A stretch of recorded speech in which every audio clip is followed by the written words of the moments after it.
ಭದ್ರವಾಗಿ ಇಟ್ಟುಕೊಳ್ಳದೆ ಹೋಯಿತು ಅಂತ ಆದರೆ ಒಂದು ಪಡೆದುಕೊಂಡವರಿಗೆ ಪಾತ್ರತ್ವ, ಹೌದು. ಇನ್ನೊಂದು ಓರೆ ಮತ್ತೆ ಬರ್ತದೆ, ಕೊಟ್ಟವನು ಸರಿ ಯೋಚಿಸಿಲ್ವೋ ಎಂಥದ್ದಪ್ಪ, ಅದು ಸಮಸ್ಯೆ ಆಗ್ತದೆ. ಹಾಗೆಯೂ ಬರ್ತದೆ.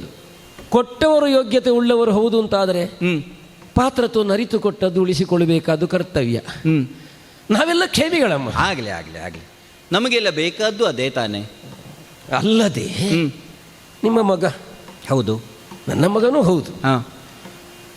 ಅದಕ್ಕಿಂತ ಹೆಚ್ಚಾಗಿ ನೀವೇ ಹೇಳಿದ ಹಾಗೆ ನಮ್ಮ ಮಗ ಹನುಮಂತ, ಅವನು ಅದನ್ನೇ ಹೇಳುವುದು. ನಾನವರ ದಾಸ. ಹೌದು. ಮಹಾಮಾತೆ ಸೀತಾದೇವಿ, ಆ ಮಾತೆಯ ಅನುಗ್ರಹ ಯಾವತ್ತು ನಮಗೆ ಬೇಕು.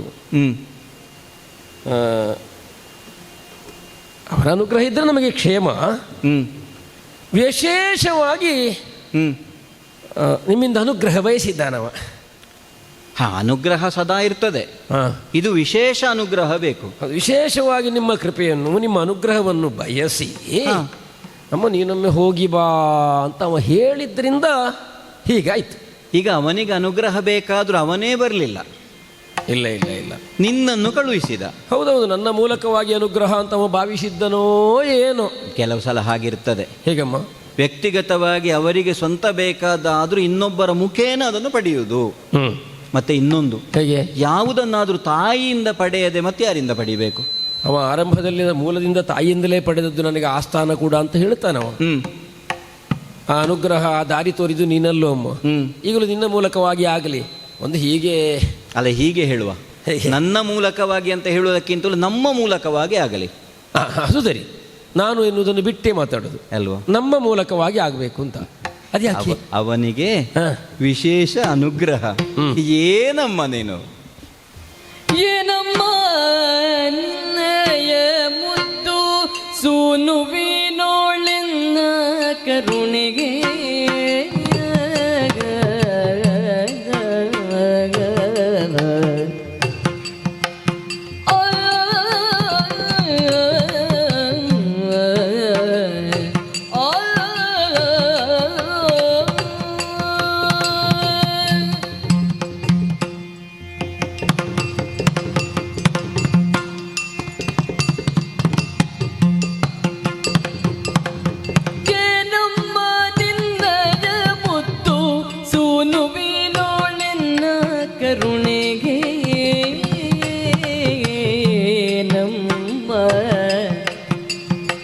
ಊನವಿಲ್ಲ ನೀ ಬಂದ ನಿಧಾನವ ಹೇಳು, ಊನವಿಲ್ಲ ನೀ ಬಂದ ನಿಧಾನವ ಹೇಳು. ಏನಮ್ಮ ಏನಮ್ಮ ನಿನ್ನಯ ಮುದ್ದು ಸೂನುವಿನೊಳನ್ನ ಕರುಣೆ ಗುಣವಿಲ್ಲ ನೀ ಬಂದ ನಿಧಾನವ ಹೇಳು. ಏನಮ್ಮ ನಿನ್ನಯ ಮುದ್ದು ಸೋನುವಿನೊಳೆನ್ನ ಕರುಣೆಗೆ ಊನವಿಲ್ಲ, ನೀ ಬಂದ ನಿಧಾನವ ಹೇಳು.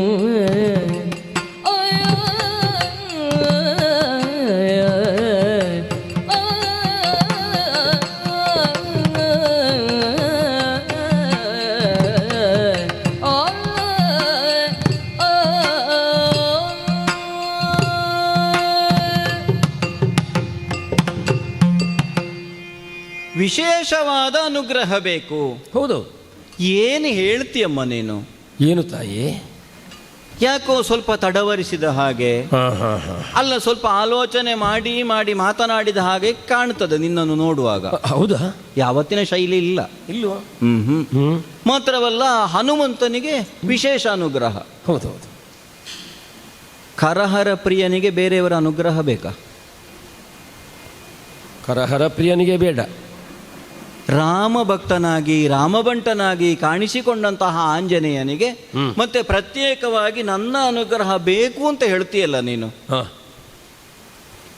ಆದರೆ ಒಂದುಂಟು, ಇನ್ನೊಂದುಂಟು. ಇಂಥದ್ದು ಯಾವುದೋ ಒಂದು ನಮಗೆ ಬೇಕು ಬೇಕು ಅಂತ ಅನುಭವಕ್ಕೆ ಬರಬೇಕಾದ್ರೆ ಕಡಿಮೆ ಆಗಿದೆ ಅನ್ನೋದು ಗೊತ್ತಾಗಬೇಕಲ್ಲ. ಆ ಅನುಭವ ಇಲ್ಲದೇ ಇದ್ರೆ ಬೇಕು ಅಂತ ಅನಿಸುವುದಿಲ್ಲ. ಯಾವುದೋ ಒಂದು ಊನ ಆಗಿರಬೇಕು. ಎಂಥದೋ ಒಂದು ಕಡಿಮೆ, ಹೌದು. ಏನೋ ಒಂದು ಕೊರತೆ ಉಂಟು ಅಂತ ಅನ್ನಿಸಿದಾಗಲ್ವ. ಹಾಗಾದ್ರೆ ನಮ್ಮ ಮಗನಿಗೆ ಅಂತಹ ಒಂದು ಕೊರತೆ ಬಂದಿದೆ ಅನ್ನುವುದೇ ನಮಗೆ ಊನ. ವಿಷಯ ಹೌದಮ್ಮ ಅದು.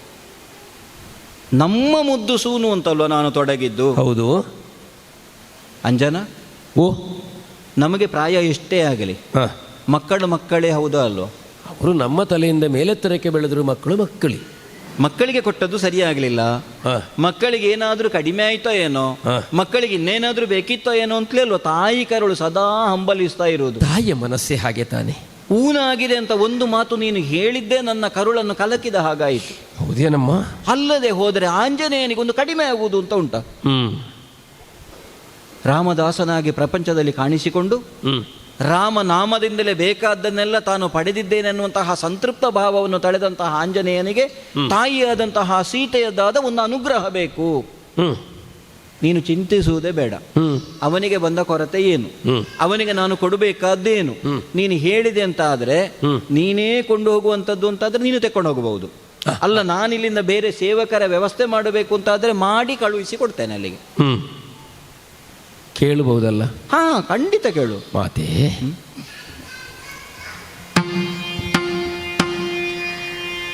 ಅರಸಿಲಾಲಿಸು ಬಿಲ್ವ ದಳಗಳಾಗುತ್ತ ರಾಮ ಶರಗಳು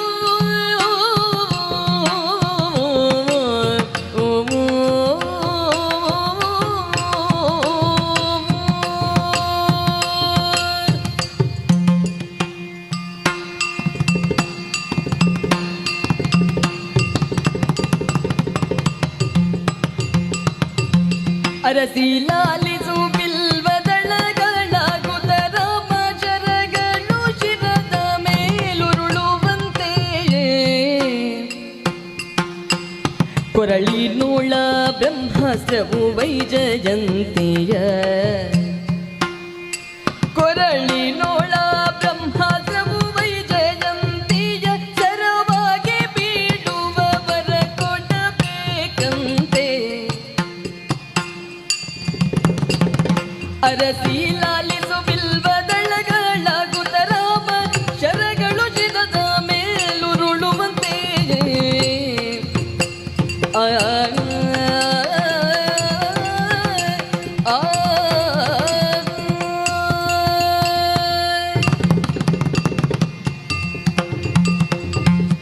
ಹಾಗೊಂದು ವಿಶೇಷ ಅನುಗ್ರಹವಾಗಬೇಕು ಅಂತ ಕೇಳುವುದಕ್ಕೆ ಬಲವಾದ ಕಾರಣ ಉಂಟಮ್ಮ. ಏನು ಕಾರಣ? ಸುಮ್ಮನೆಲ್ಲ ಯೋಚನೆ ಮಾಡದೆ ಕೇಳಿಯಾನು. ಏನಿಲ್ಲ, ನೀವೇ ಹೇಳಿದ ಹಾಗೆ ರಾಮನಿಗೆ ಹನುಮಂತನು ಬಂಟನವುದು, ಅವಳಿಗೆ ಏನೋ ಅನ್ಯೋನ್ಯ ಭಾವ ಇದೆ ಇಲ್ವೇ? ಅವನು ಹೇಳ್ತಾನೆ, ನನ್ನ ಎದೆಯೊಳಗು ರಾಮ, ತನುವಿನ ಉಸಿರೊಳಗೆ ರಾಮನೇ, ಕಣ ಕಣದಲ್ಲಿ ರಾಮ, ಎದೆ ಸೀಳಿದು ರಾಮನೇ ಇರ್ತಾನೆ ಎನ್ನುವ ಹಾಗೆ. ಆದ್ರೆ ಕಾಲ ಏನು ಯೋಚನೆ ಬಂತು, ಎಲ್ಲಾದ್ರೂ ನಾಳೆ ಏನಾದ್ರೂ ಪರಸ್ಪರ ಈ ಮನಸ್ಸು ಅಲ್ಲಿ ಹೇಳಿದ್ದು ನಾನು ಯಾರಿಗೆ? ರಾಮ ಹನುಮಂತರೊಳಗೆ ಆದರೆ ರಾಮ ಹನುಮಂತರೊಳಗೆ ಎಲ್ಲಾದ್ರೂ ಹಾಗೇನಾದ್ರೂ ಆದ್ರೆ ಅಂತ ಅಷ್ಟೇ. ಅಲ್ಲ, ಇದೀಗ ನಿನ್ನದ್ದೇ ಆಲೋಚನೆ ಅಲ್ಲ ಹನುಮಂತನದ? ಅಲ್ಲ, ಅವನು ಹೇಳ್ತಾನೆ ಎಲ್ಲಾದ್ರೂ ಹಾಗೇನಾದ್ರೂ ಆಗಿಬಿಟ್ರೆ ಅಂತ ನನ್ನ ಒಂದು ಮನಸ್ಸಿಗೆ ತೋರ್ತದೆ. ಹಾಗಾದ್ರೆ ರಾಮನು ಎದುರು ಯಾರು? ಅಲ್ಲ, ಮುಂದುವರಿಸು. ಯಾಕಂದ್ರೆ ಇಂಥದ್ದೆಲ್ಲ ಈ ಅನೂಹ್ಯ ಅಸಂಭವ ಅಂತೆಲ್ಲ ಕೆಲವಿರ್ತದೆ. ಹಾಗೆಂತ ಅಸಂಭವ ಆದರೂ ಅದು ಇಲ್ಲ ಅಂತ ಹೇಳಲಿಕ್ಕೆ ಆಗುದಿಲ್ಲ. ಅವನು ಶಬ್ದ ಉಂಟಲ್ಲ. ಹೌದೌದು, ಎಲ್ಲ ಆದರೆ ಹೋದರೆ. ಹೌದು. ಹಾಗಾಯಿತು ಅಂತ ಆದ್ರೆ ಅವನದ್ದೊಂದು ಬೇಡಿಕೆ, ಒಂದು ಮಹಾನ್ ಯುದ್ಧದಲ್ಲಿ ಅಸ್ತ್ರ ಪ್ರಯೋಗ ಎಲ್ಲ ಇರುವಂಥದ್ದೇ ಅಲ್ವಾ? ನನಗೆ ಅಶೋಕವನದ್ದೇ ನೆನಪಾಗುವುದು. ಏನು? ಮೂಲಕ್ಕೆ ಕೊಂಬು ಬಂದರೆ, ಕಾಗೆಯು ಬಿಳುಪಾಗಿ ಹೋದರೆ, ಕಡಲನ್ನು ಇರುವೆ ಕುಡಿದರೆ, ಅದರೊಟ್ಟಿಗೆ ಇದೊಂದು ರಾಮನಿಗೆ ಮತ್ತು ಹನುಮಂತನಿಗೆ ವೈಮನಸ್ಯ ಬಂದರೆ. ಇಷ್ಟೆಲ್ಲ ಸಂಭಾಷಣೆ ಅಲ್ಲಿ ಆಗಿದೆ ಅಲ್ವಾ? ಅಲ್ಲಿ ಹೌದು, ಹನುಮಂತ ಹೇಳುತ್ತಿದ್ದ, ನಾನೊಂದು ಸೀತಾನ್ವೇಷಣೆಗೆ ಅಂತ ಹೋಗಿರುವ ಕಾಲಕ್ಕೆ ಆದಷ್ಟು ಕೆಟ್ಟವರೆಲ್ಲ ಸೇರಿಕೊಂಡು ಈ ರೀತಿ ಎಲ್ಲ ಮಾತಾಡ್ತಿದ್ರು. ನಮ್ಮಮ್ಮನ ದೃಢತೆ ಅದ್ಭುತವಾದ್ದು, ಯಾವ ಕಾಲಕ್ಕೂ ತನ್ನ ನಿರ್ಣಯವನ್ನು ಚಲಿಸಿದ್ದೇ ಇಲ್ಲ ಅನ್ನುವ ಹಾಗೆ. ಇದು ಅಂಥದ್ದೇ. ಅಂಥದ್ದಾಯಿತು ಅಂತ ಆದರೆ ಅವನಿಗೊಂದು 2 ವರ ರೂಪವಾಗಿ, ವರ 2. ಒಂದು, ರಾಮದೇವರು ಎಸೆದಂತಹ ಶಸ್ತ್ರಗಳು. ಶಸ್ತ್ರಗಳು ಅವನ ಮೈ ಮೇಲೆ ಬಿಲ್ಲು ಪತ್ರೆಯಾಗಿ ಬೀಳುವ ಹಾಗೆ. ನನ್ನ ಪತಿ ಎಸೆದಂತಹ ಶಸ್ತ್ರಗಳು ಬಿಲ್ಲು ಪತ್ರೆಯಾಗಿ ಬೀಳುವ ಹಾಗೆ.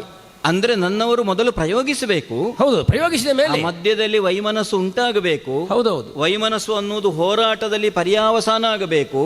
ಪರ್ಯಾವಸಾನ ಆಗುವಾಗ ನನ್ನವರು ಮಂತ್ರಾಸ್ತ್ರಗಳ ಪ್ರಯೋಗವನ್ನು ಮಾಡಬೇಕು. ಕೈಯಿಂದ ಮುಕ್ತ ಆಗದಿದ್ದರೆ ಬಿಲ್ಲು ಪತ್ರೆ ಆಗಬೇಕು. ಸರಿ. ಅತಿರೇಕಾವಸ್ಥೆಗೆ ಹೋಗಿ ಎಲ್ಲಾದರೂ ಬ್ರಹ್ಮಾಸ್ತ್ರವನ್ನೇ ಪ್ರಯೋಗಿಸಿದರೆ ಅದು ಹನುಮಂತನ ಕೊರಳಿಗೆ ವೈಜಯಂತಿ ಮಾಲೆ ಆಗಬೇಕು.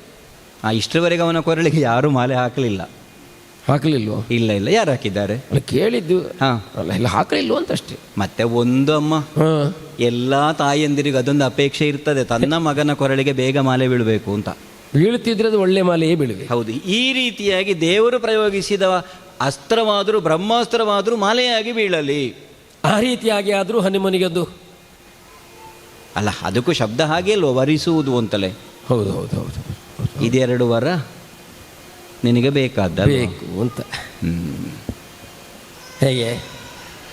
ಅಂಜದಿರು ನಿನ್ನಣುಗ ಪೇಳಿದ ರಂಜಿತದ ವರವೆರಡನಿತ್ತೆನು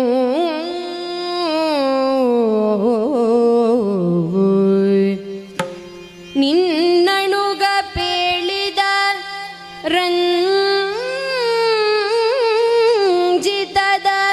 ವರವೆರಡನಿತ್ತೆನು ಜಂಜಡವಗೊಳದಿ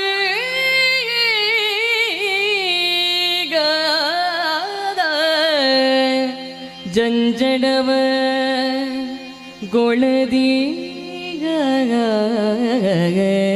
ತವ ಸುತನೆಡೆಗೆ ಪೂಗೆಂದು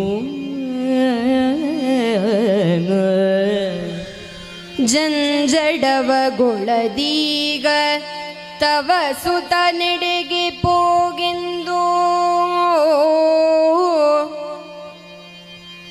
ಕಂಜಮುಖಿ ಬೀಳ್ಗೊಡಲು ಹರುಷದೊಡು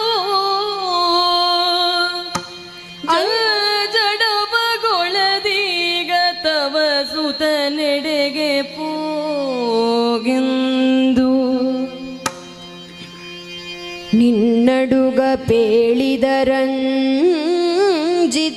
ವರವೆರಡನಿತ್ತೆನೋ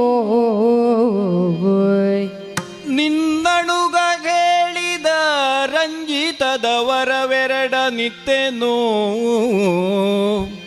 ಜಂಜಡವ ಗೊಳದೆ ಅಂಜದಿರು ಜಂಜಡವಗೊಳದಿರು ತವ ಸುತನೆಡೆಗೆ ಪೋಗು ತವ ಸುತನೆಡೆಗೆ ಪೋಗು ಅಂಜದಿರು ನಿನ್ನಡುಗ ಕೇಳಿದ ರಂಜಿತದ ವರವೆರಡನಿತ್ತೆನೋ ಕಂಜಮುಖಿ ಬೀಳ್ಗೊಡಲು ಹರುಜದೊಳು ಅಂಜನಾ ಸತಿ ಅಂಜದಿರು ಆ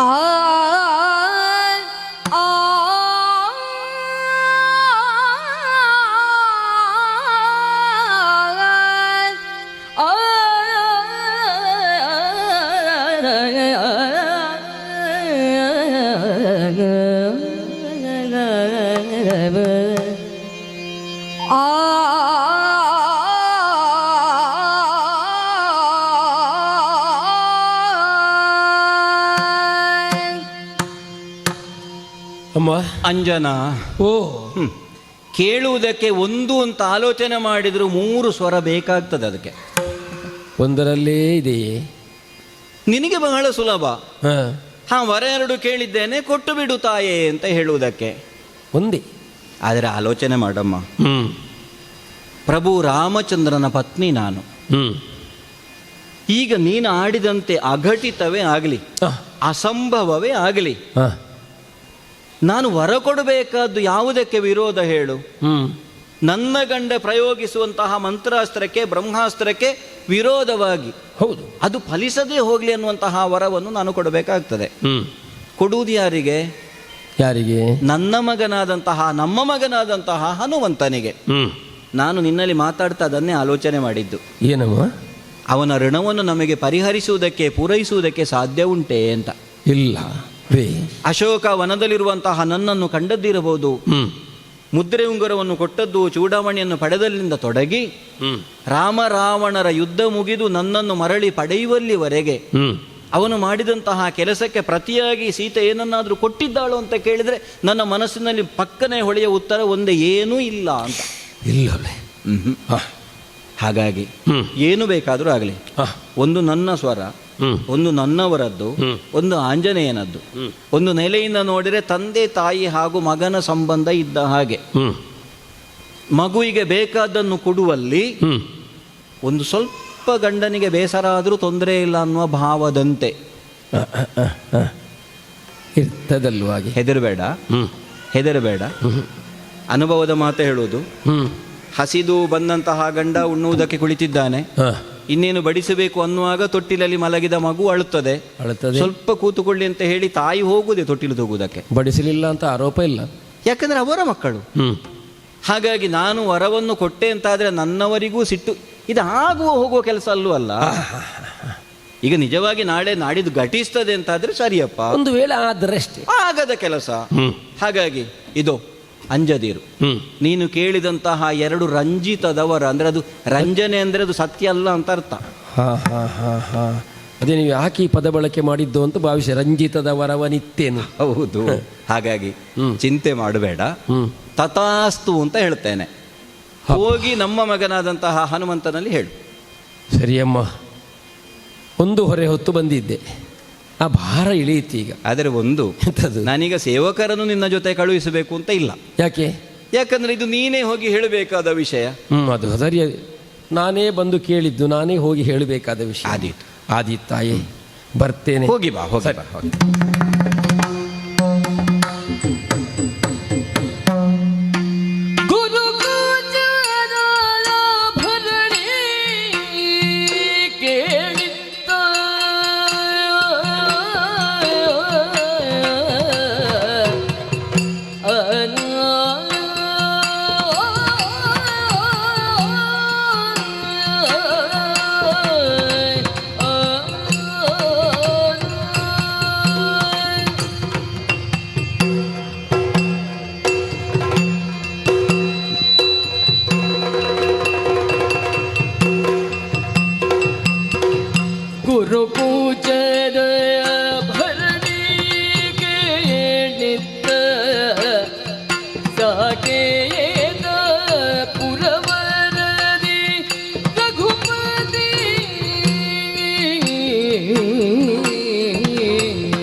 ನಟ್ಟುದ ದೇಶ ದೇಶವು ಪುಡುಕಿಸಲು,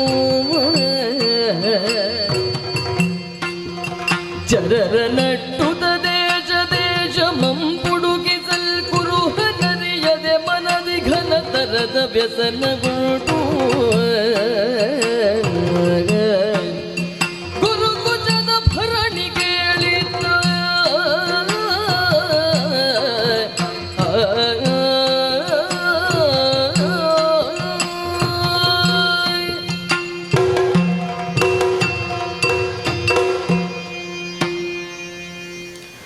ಧರಣೀದೇವಿಯ ಬಸಿರು ಬರಡಲ್ಲ. ಇತಿಹಾಸವನ್ನು ಗಮನಿಸಿದರೆ ನಮಗದು ಸ್ಪಷ್ಟವಾಗುತ್ತದೆ. ಅನೇಕಾನೇಕ ಮಹಾನುಭಾವರುಗಳು, ಅನರ್ಘ್ಯವಾದಂತಹ ರತ್ನದೋಪಾದಿಯ ವ್ಯಕ್ತಿತ್ವವನ್ನು ಹೊಂದಿದವರು. ಈ ಧರಣಿ ತಳದಲ್ಲಿ ಉದಿಸಿ ಬಂದದ್ದನ್ನು ನಾವು ಕಾಣುತ್ತೇವೆ. ಅನೂಚಾನವಾಗಿ ಸಾಗಿ ಬಂದಂತಹ ಸಂಸ್ಕಾರವನ್ನು ಮುಂದಿನ ತಲೆಮಾರಿಗೆ ಹಸ್ತಾಂತರಿಸುವ ಅಥವಾ ಅದನ್ನು ಬಿತ್ತರಿಸುವ ಹೊಣೆಯನ್ನು ಹೊತ್ತು ಒಬ್ಬ ವ್ಯಕ್ತಿ ಈ ಪ್ರಪಂಚದಲ್ಲಿ ಬದುಕಬೇಕಾಗುತ್ತದೆ. ಹೆತ್ತ ತಾಯಿಯಾಗಿರಲಿ, ಸಂಸ್ಕಾರ ಕೊಡುವ ತಂದೆಯಾಗಿರಲಿ, ಅಕ್ಷರ ಕಲಿಸುವಂತಹ ಗುರುವಾಗಿರಲಿ, ನಮಗೊಂದು ಸಂಸ್ಕಾರವನ್ನು ಬೋಧಿಸ್ತಾರೆ. ಧರಣಿ ದೇವಿ ಗುರುಕುಚದ ಭರಣಿ. ಹೆತ್ತಬ್ಬೆಯ ಎದೆಯ ಸೌಂದರ್ಯವನ್ನು ಹೊರಗಿನಿಂದಲ್ಲ ಮಗು ಅಳತೆ ಮಾಡುವುದು, ಒಳಗೆ ಎಷ್ಟು ಅಮೃತ ತುಂಬಿದೆ ಅನ್ನುವುದರ ಮೂಲಕವಾಗಿ ಅದು ಮಾನಿತವಾಗುತ್ತದೆ. ಧರಣಿ ದೇವಿಯ ಯೋಗ್ಯತೆಯನ್ನು ಪ್ರಪಂಚದ ಮಂದಿಗಳು ಗುರುತಿಸುವುದು ಆ ನಿಟ್ಟಿನಿಂದ. ಲೋಕಕ್ಕೆ ಹಿತವಾಗಬಹುದಾದ ಸಜ್ಜನ ಪ್ರೀತಿಯನ್ನು ಸಂಪಾದಿಸಬಹುದಾದ ಸನ್ನಡತೆಯನ್ನು ಹೊಂದಿದಂತಹ ಸಂಸ್ಕಾರ ಈ ಪ್ರಪಂಚ ನಿರೀಕ್ಷಿಸುತ್ತದೆ. ಅದನ್ನು ಒದಗಿಸಿಕೊಡುವಲ್ಲಿ ನಾವು ಪ್ರಯತ್ನಿಸಬೇಕಾದದ್ದೇ ನಮಗೆ ಮುಖ್ಯ. ಅಕ್ಕರೆಯನ್ನು ತೋರುವ ತಾಯಿಯಾಗಲಿ, ಅಕ್ಷರ ಕಲಿಸಿದ ಗುರುವಾಗಲಿ, ಹಿರಿದಾದಂತಹ ಆಶಯವನ್ನು ಹೊಂದಿಯೇ ಆ ಮಗುವನ್ನು ಬೆಳೆಸ್ತಾರೆ. ಏನು ಉದ್ದೇಶ? ಆಚಾರ್ಯ ಪರಂಪರೆ ಬೋಧಿಸಿತು. ಯಾವುದು ನಮಗೆ ಆಹ್ನಿಕವಾಗಿರಬೇಕು, ಯಾವುದು ದೈವಮಾಹ್ನಿಕ. ಗುರುಗಳು ಉಪದೇಶ ಮಾಡಿದರು. ಸಿದ್ಧಾಶ್ರಮಕ್ಕೆ ಯಾಗ ಸಂರಕ್ಷಣೆಗೆ ಕರ್ಕೊಂಡು ಹೋದಂತಹ ಕಾಲದಲ್ಲಿ ಕೌಸಲ್ಯ ಸುಪ್ರಜಾರಾಮ ಕರ್ತವ್ಯಂ ದೈವಮಾಹ್ನಿಕಂ. ದೈವಮಾಹ್ನಿಕವು ಕರ್ತವ್ಯ ಅನ್ನುವುದು ಒಂದರ್ಥ, ಕರ್ತವ್ಯವೇ ದೈವಮಾಹ್ನಿಕ ಅನ್ನುವುದು ಇನ್ನೊಂದರ್ಥ. ಈ ದೃಷ್ಟಿಯಿಂದ ವ್ಯಕ್ತಿಯಾದವನಿಗೆ ಬದ್ಧತೆಗೆ ಅನುಗುಣವಾದಂತಹ ಸಂಸ್ಕಾರಜನ್ಯವಾದ ಕರ್ತವ್ಯ ಏನಿದೆ ಅದಕ್ಕೆ ಕೊರತೆ ಬಾರದಂತೆಯೇ ತನ್ನ ಬದುಕನ್ನು ಮುನ್ನಡೆಸಿಕೊಂಡು ಹೋಗಬೇಕಾದಂತಹ ಹೊಣೆ ಇದೆ. ಶತಾಯ ಗತಾಯ ಯತ್ನಪೂರ್ವಕವಾಗಿ ಅದನ್ನು ಸಾಧಿಸುವಲ್ಲಿ ನಾನು ಪ್ರಯತ್ನಿಸಿದವನು. ಸದಾ ಋಣಿ ಯಾವ ಕಾಲಕ್ಕೂ ಆಚಾರ್ಯ ಪರಂಪರೆಗೆ. ಗುರುಗಳಾದ ವಸಿಷ್ಠರಿರಬಹುದು, ಆಚಾರ್ಯರಾದಂತಹ ವಿಶ್ವಾಮಿತ್ರರಿರಬಹುದು. ಏನು ಇಂದಿನ ದಿನ ಅಯೋಧ್ಯೆಯ ಪ್ರಜೆಗಳು ಸುಖವನ್ನೋ ನೆಮ್ಮದಿಯನ್ನೋ ರಾಮನ ಆಳ್ವಿಕೆಯಲ್ಲಿ ಕಾಣುತ್ತಾರೆ ಅಂತಾದರೆ ಅದು ರಾಮನ ಹೆಗ್ಗಳಿಕೆ ಅಂತ ಹೇಳುವುದಕ್ಕಿಲ್ಲ. ರಾಮನ ರಾಜ್ಯಕ್ಕೊಂದು ರೂವಾರಿಯಾಗಿ ಒದಗಿ ಬಂದವರು ಆಚಾರ್ಯರಾದ ವಿಶ್ವಾಮಿತ್ರರು, ಗುರುಗಳಾದಂತಹ ವಸಿಷ್ಠರು. ಬೋಧಿಸಿದರು ಹೇಗಿರಬೇಕು ಒಂದು ವ್ಯಕ್ತಿ, ಹೇಗಿರಬೇಕು ವ್ಯಕ್ತಿತ್ವ. ಒಬ್ಬ ಅರಸನಾದವನ ಕರ್ತವ್ಯ ಯಾವುದು? ತಾಟಕ ಮಧ್ಯ ಕಾಲದಲ್ಲಿ ಅನುಮಾನ ಬಂದಿತ್ತು ನನ್ನ ಅಂತರಂಗದಲ್ಲಿ. ಸಹಜವೇ, ಎಳೆಯ ಹರೆಯ ಆಡಿದವರು ಗುರುಗಳಾದರು. ಆಚರಿಸಬೇಕಾದಂತಹ ನನ್ನಲ್ಲಿ ಶಂಕೆ ನಿವಾರಣೆಯಾಗದೆ ಕೈಗೊಳ್ಳುವುದಕ್ಕೆ ಭರವಸೆ ಸಾಕಾಗಲಿಲ್ಲ. ಕೇಳುವ ಕಾಲಕ್ಕವರು ಸೂಚಿಸಿದರು. ಒಳ್ಳೆಯದೋ ಕೆಟ್ಟದೋ, ಮಾಡಬಹುದಾದದ್ದೋ ಅಲ್ಲದೋ ಅಂತಹದನ್ನಾದರೂ ಒಂದೊಂದು ಸಲ ಅರಸನಾದವ ಮಾಡಬೇಕಾಗ್ತದೆ. ಆಮೇಲೆ ದೋಷ ಬರುವುದಿಲ್ವ ಕೇಳಿದರೆ ಪರಿಹಾರ ಮಾಡಿದರೆ ಸಾಕು. ಹೌದಲ್ಲ? ಮಹಾತ್ಮರನ್ನಿಸಿಕೊಂಡವರು ಹಾಕಿಕೊಟ್ಟಂತಹ ಆದರ್ಶಗಳು ನಮಗೆ ಕಾಣಿಸ್ತದೆ. ಅನುಸರಣ ಯೋಗ್ಯ ಅಂತ ಅರ್ಥ ಅಲ್ಲ. ಆಪತ್ತಿನ ಕಾಲದಲ್ಲಿ ನಾವು ಆಚರಿಸಬಹುದಾದದ್ದೇನು ಅನ್ನುವುದನ್ನು ತಿಳಿದುಕೊಳ್ಳುವುದಕ್ಕೆ ನಮಗಿರುವ ಸೂಚನೆ ಮಾತ್ರ. ಪರಶುರಾಮಾಚಾರ್ಯರು ತಾಯಿಯ ತಲೆಯೇ ಕಡಿಯಲಿಲ್ವ? ಲೋಕದವರು ಅದನ್ನು ಆದರ್ಶವಾಗಿ ಸ್ವೀಕರಿಸಬೇಕು ಅನ್ನುವುದು ಧ್ವನಿಯಲ್ಲ. ಅಲ್ಲಿ ನಮಗೆ ಕಾಣಿಸಬೇಕಾದದ್ದು ಹೆತ್ತಬ್ಬೆಯ ತಲೆ ಕಡಿದಂತಹ ಪರಶುರಾಮರ ಕ್ರೌರ್ಯ ಅಲ್ಲ, ಪಿತೃವಚನ ಪರಿಪಾಲನೆಯದ್ದಾದಂತಹ ದೃಢತೆ. ಇದನ್ನಲ್ವ ಗುರುತಿಸಬೇಕಾದದ್ದು. ಆಚಾರ್ಯ ವಾಕ್ಯವನ್ನು ಪಾಲಿಸಬೇಕಾಗ್ತದೆ, ಪಿತೃವಾಕ್ಯವನ್ನು ಪಾಲಿಸಬೇಕಾಗ್ತದೆ, ಮಾತೃವಚನವನ್ನು ಪಾಲಿಸಬೇಕಾಗ್ತದೆ. ಒಬ್ಬ ವ್ಯಕ್ತಿಯಾದವನ ಸಂಸ್ಕಾರ ಅದು.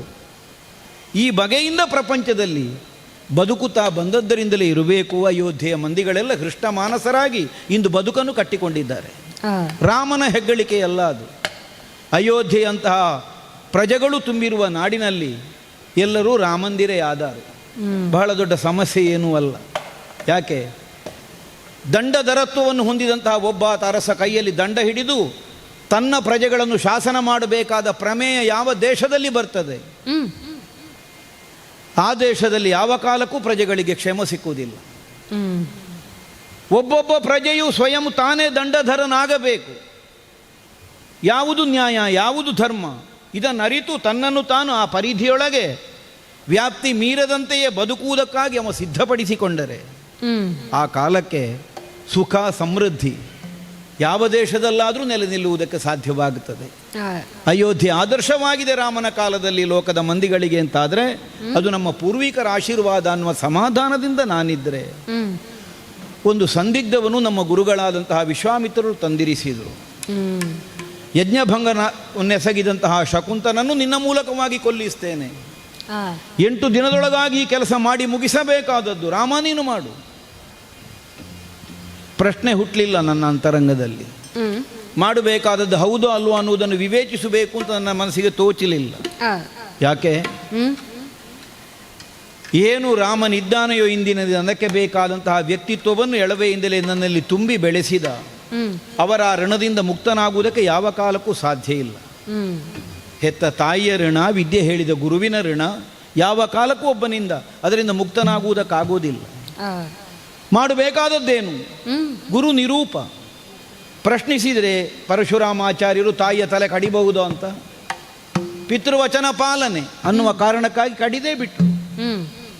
ಹಾಗೆಂದು ರೇಣುಕಾಮ ಮತ್ತೆ ಬದುಕಿ ಬರಲಿಲ್ವೋ?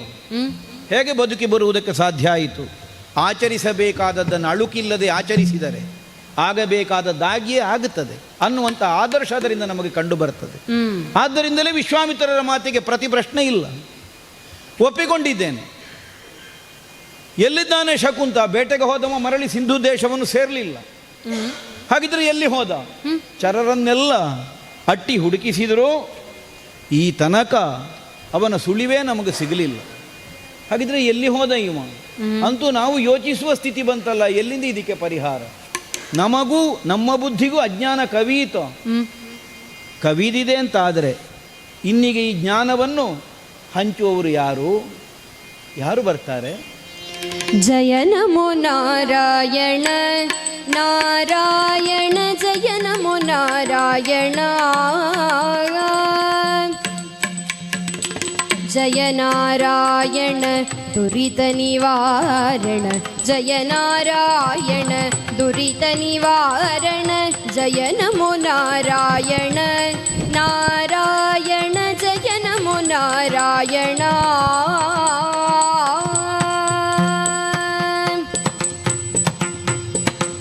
ರಾಮಾಯ ರಾಮಭದ್ರಾಯ ರಾಮಚಂದ್ರಾಯ ವೇದಸೆ ರಘುನಾಥಾಯ ನಾಥಾಯ ಸೀತಾಯ ಪತಯೇ ನಮಃ.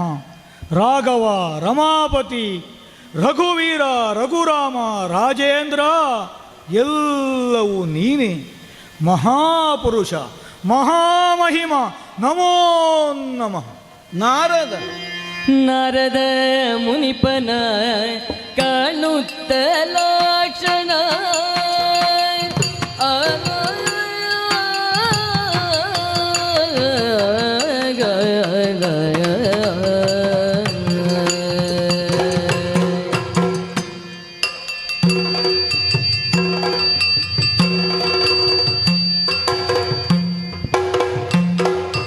ನಾರದ ಮುನಿಪನ ಕಾಣುತ್ತ ಲಕ್ಷಣ ಶ್ರೀರಾಮ ಕರೆ ತಂದು ಭರದಿಗೆ ಚಾರು ಪೀಠದಿ ಕುಳ್ಳಿರಿಸಿ ಪಾದ ಕೆರಗುತ್ತ ಚಾರು ಪೀಠದಿ ಕುಳ್ಳಿರಿಸಿ ಪಾದ ಕೆರಗುತ್ತ ಹೋದ ನಿರ್ಜದ ಸಾದರದಿಗೆ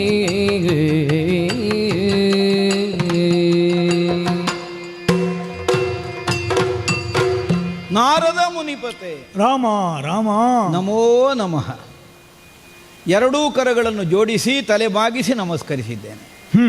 ಹೀಗೆ ದಯಮಾಡಿಸಬೇಕು. ಅಪೂರ್ವವಾದಂತಹ ಸಂದರ್ಶನದ ಸೌಭಾಗ್ಯವನ್ನು ಇಂದಿನ ದಿನ ಒದಗಿಸಿಕೊಟ್ಟಿದ್ದೀರಿ ಅನ್ನುವ ಸಮಾಧಾನ ಮನಸ್ಸಿಗಾಗಿದೆ. ದರ್ಭಾಸನವನ್ನು ಇಟ್ಟಿದ್ದೇನೆ, ಸ್ವೀಕರಿಸಬೇಕು. ನಾರದ ನಾರಂ ದದಾತಿ ಇತಿ ನಾರದ. ಯಾವನು ಜ್ಞಾನ ಪ್ರಸಾರಕನೋ ಜ್ಞಾನದಾಯಕನೋ ಅವನು ನಾರದ. ನಾರಾಯಣನ ನಾಮಸ್ಮರಣೆಯನ್ನು ಎಸಗುತ್ತಾ ಮೂರು ಲೋಕದ ಕ್ಷೇಮ ಚಿಂತನೆಯಲ್ಲೇ ಸದಾ ತತ್ಪರರಾಗುತ್ತಾ ಸರಿ ಪರಹಿತಕ್ಕಾಗಿಯೇ ಪಾರಮಾರ್ಥಿಕವಾದಂತಹ ಜೀವನ ಅನ್ನುವಂತಹ ನಿರ್ಣಯದಿಂದ ಸರ್ವಸ್ವವನ್ನೂ ಒಪ್ಪಿಸಿಕೊಂಡು ಭಕ್ತಿ ಪಂಥಕ್ಕೆ ಲೋಕದಲ್ಲಿ ಆದರ್ಶವಾಗಿ ಬದುಕಿದಂತಹ ಚಾರಿತ್ರ್ಯ ತಮ್ಮದ್ದು. ಜ್ಞಾನ ಪ್ರಸಾರಕರು. ಜ್ಞಾನವೇ ಈ ಪ್ರಪಂಚದಲ್ಲಿ ಇಲ್ಲದೆ ಏನೂ ಇಲ್ಲ. ಆದರೆ ಅಜ್ಞಾನದ ತಿಮಿರದ ಮೂಲಕವಾಗಿ ಆವರಿಸಲ್ಪಟ್ಟಿರುತ್ತದೆ. ಜ್ಞಾನಾಂಜನದ ಶಲಾಕೆಯ ಮೂಲಕವಾಗಿ ಅದನ್ನು ಹರಿಸಿ ಯಾವನು ಜ್ಞಾನ ಪ್ರದೀಪ್ತನನ್ನಿಸಿಕೊಳ್ಳುತ್ತಾನೆಯೋ ಅವನಿಗೆ ಆಚಾರ್ಯ ಅಂತ ಹೆಸರು. ಹಾ ತಾವು ಲೋಕದಲ್ಲಿ ಆಚಾರ್ಯರಾಗಿ ಮಾನಿತರಾದವರು. ಹಾ ಋಷಿ ಅಂದರೆ ಹಾಗೆ ಅಲ್ಲೋ, ಅನುಗ್ರಹಕಾರಕವಾದಂತಹ ಒಂದು ಅಂತಃಸತ್ವವನ್ನು ಬೆಳೆಸಿಕೊಳ್ಳದೇ ಇದ್ದವ ಋಷಿ ಅಂತ ಸಂಬೋಧನೆಗೆ ಅರ್ಹತೆಯನ್ನು ಗಳಿಸಿದವ ಆಗುವುದಿಲ್ಲ ಈ ಪ್ರಪಂಚದ. ಹಾ ದೇವ ಋಷಿ ಕೇವಲ ದೇವತೆಗಳಿಗೆ ಮಾತ್ರ ಋಷಿಯೂ ಅಲ್ಲ, ದೇವಲೋಕಕ್ಕೆ ಮಾತ್ರ ಸಂಬಂಧವೂ ಅಲ್ಲ ತಮ್ಮದು. ತಾವು ಹೋಗದ ಜಾಗ ಇಲ್ಲ, 3 ಲೋಕದಲ್ಲಿ ಎಲ್ಲ ಕಡೆಗೂ ಹೋಗ್ತೀವಿ ಅಲ್ವೋ. ಅಷ್ಟು ಹೋದರೂ ದೇವ ಮುನಿಯಂದೇ ಮಾನಿತರು. ಹಾ ಯಥಾರ್ಥವಾದರೆ ಹಾ ದಿವ್ಯತೆಯನ್ನು ಹೊಂದಿದ ಮುನಿ ನಿಜವಾಗಿ ತಮ್ಮ ಅರ್ಹತೆ ಆ ವಿಧದಿಂದ ಗುರುತಿಸಲ್ಪಟ್ಟದ್ದು ಪ್ರಪಂಚದಲ್ಲಿ. ಹಾ ಮುನಿಗಳಲ್ಲಿ ದೇವ ಸದೃಶರಾದವರು ಹಾ ಅಲ್ವೋ. ಯಾರು ಅಜ್ಞಾನದಿಂದ ಬಳಲ್ತಾರೆಯೋ, ಯಾರು ನಿಜವಾದಂತಹ ಭಗವಂತನ ಸಾನ್ನಿಧ್ಯವನ್ನು ಹೊಂದುವಲ್ಲಿ ಅಜ್ಞಾನಿಗಳಾಗಿ ಉಳಿದಿದ್ದಾರೆಯೋ ಹಾ ಅಂಥವರಿಗೆ ಜ್ಞಾನದ ದಾರಿಯನ್ನು ತೆರೆದು ತೋರಿಸುವಂತಹ ಕಾಯಕವನ್ನು ತಾವು ಸರಾಗವಾಗಿ ಎಸಗುವವರು. ಎಲ್ಲೆಲ್ಲೋ ಹರಡಿ ಹಂಚಿ ಹೋಗಿರುವಂತಹ ಒಂದು ಗಾಳಿಯನ್ನಾದರೂ ಬೀಸಣಿಗೆಯ ಮಾಧ್ಯಮದಿಂದ ನಾವು ಹೇಗೆ ನಮ್ಮ ಹತ್ತಿರಕ್ಕೆ ಸೆಳೆದುಕೊಳ್ಳುವುದಕ್ಕೆ ಸಾಧ್ಯವಾಗುತ್ತದೆಯೋ ಹಾ ತದ್ರೀತಿಯಲ್ಲಿ ಅಲ್ಲಲ್ಲಿ ಹರಡಿ ಮರೆಯಾಗಿರಬಹುದಾದ ಜ್ಞಾನವನ್ನು ಒಂದೆಡೆಯಲ್ಲಿ ಸೇರಿಸಿ ಭಗವಂತನ ಸರಿಯಾದಂತಹ ಸಾನ್ನಿಧ್ಯವನ್ನು ಪ್ರತಿಯೊಬ್ಬನು ಗುರುತಿಸುವುದಕ್ಕೆ ಅವಕಾಶವಾಗುವ ಹಾಗೆ ವ್ಯವಹರಿಸುವವರು. ಇಂದಿನ ದಿನ ಇಲ್ಲಿಗೆ ದಯಮಾಡಿಸಿದ್ದೀರಿ, ಸಂತೋಷ ಆಗಿದೆ. ತಮಗೆ ಏನು ಉಪಚಾರ ಮಾಡಲಿ? ಯಾಕಂದರೆ 3 ಲೋಕ ಸಂಚರಿಸುವವರು. ಅರ್ಘ್ಯಪಾದ್ಯಾದಿ ಉಪಚಾರ ಅಂದರೆ ಕಡಿಮೆಯಾಗಿ ಓದೀತು. ಬಹುಶಃ ಪರಿಪೂರ್ಣವಾದ ಮನಸ್ಸಿನಿಂದ ನಿಮ್ಮ ಕಾಲಿಗರಗುವುದೊಂದೇ ಸರಿಯಾದಂತಹ ಉಪಚಾರ ಅಂತ ನಾನು ಭಾವಿಸ್ತೇನೆ. ಅಯೋಧ್ಯೆಯ ಸೌಭಾಗ್ಯ, ರಾಮನ ಬದುಕಿನ ಸಾರ್ಥಕ್ಯ ಇಂದಿನ ದಿನ ತಾವು ದಯಮಾಡಿಸಿದ್ದರಿಂದ ಒದಗಿ ಬಂದಿದೆ ಅಂತ ನನಗೆ ಸಂಪೂರ್ಣವಾದ ತೃಪ್ತಿ ಉಂಟು. ಅನುಗ್ರಹವಾಗಬೇಕು, ಆಶೀರ್ವಾದ ಆಗಬೇಕು. ರಾಮಚಂದ್ರ, ಯಾಕಯ್ಯ ಇದೆಲ್ಲ? ಏತಕಿ ಮನ್ನಣೆ ಸರ್ವಾಂತರ್ಯಾಮಿಯೋ,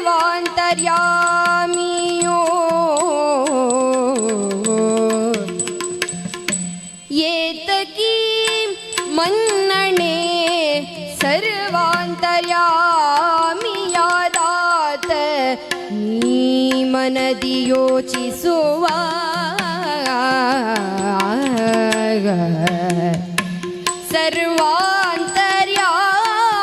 ಸರ್ವಾಂತರ್ಯಾಮಿಯಾದಾತ ನೀ ಮನದಿ ಯೋಚಿಸುವ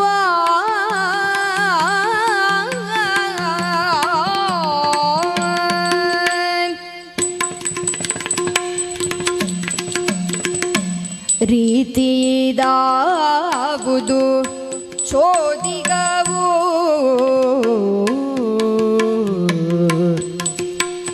ಯೋಚಿಸುವ ರೀತಿಯಾವುದು ಚೋದಿಗವಿನೇ ಪೇಳ್ದ ಸೀತಾಕಾಂತನು ಮನದಿರವಾ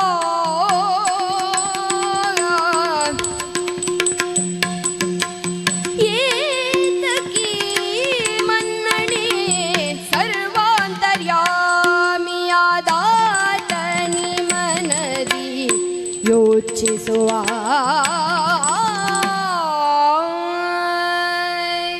ರಾಮಭದ್ರ, ಏನಿದು?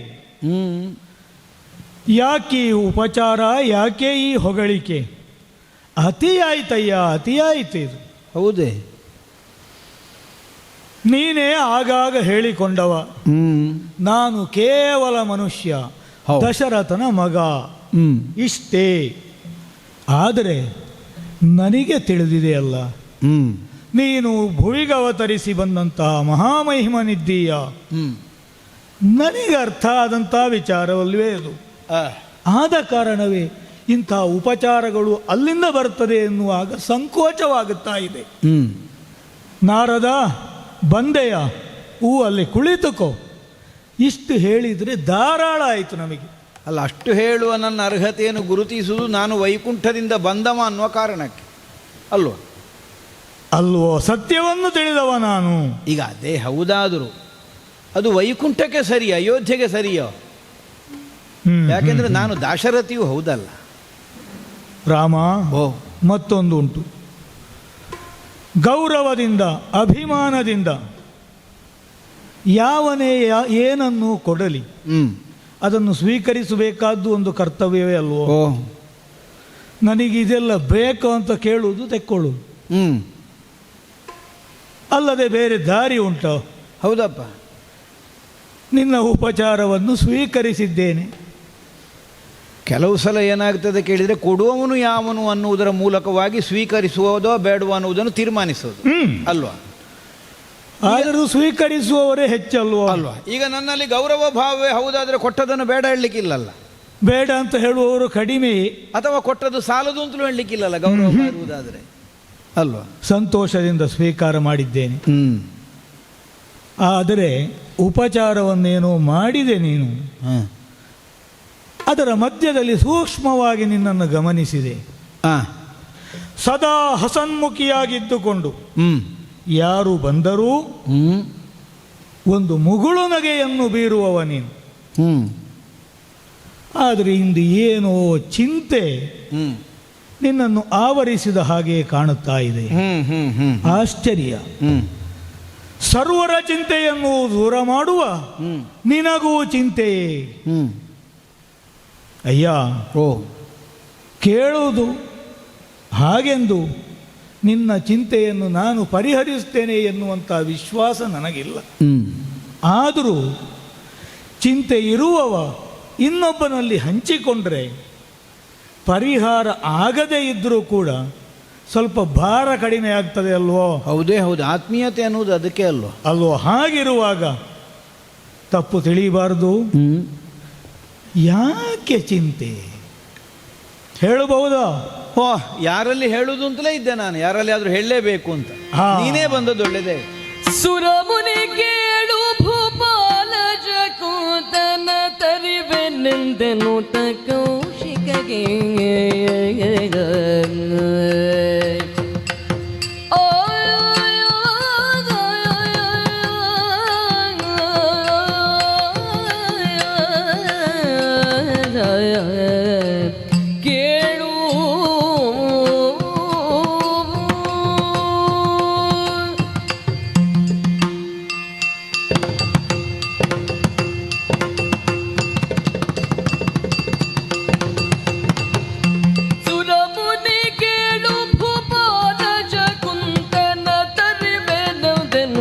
ಕೌಶಿಕಗೆ.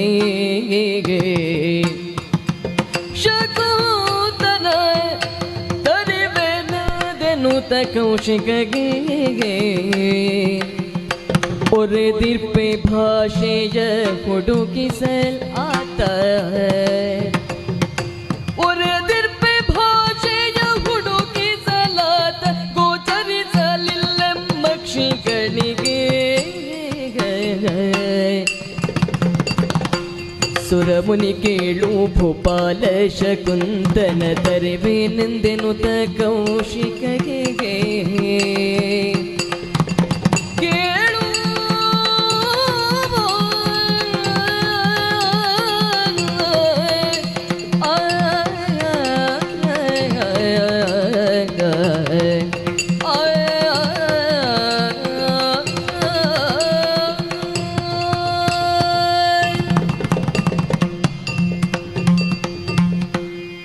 ಸುರಮುನಿಪ, ರಾಘವ, ಸರ್ವಲೋಕ ರಕ್ಷಕನಾದಂತಹ ವೈಕುಂಠಾಧಿಪತಿ, ಈ ಭಾವದಿಂದ ಪ್ರಪಂಚದಲ್ಲಿ ನಿನ್ನಂತೆ ನನ್ನನ್ನು ಕಾಣುವವರು ಅನೇಕರಿದ್ದಾರೆ. ನಿಜ. ರಾವಣ ವಧೆ ಆದ ಮೇಲೆ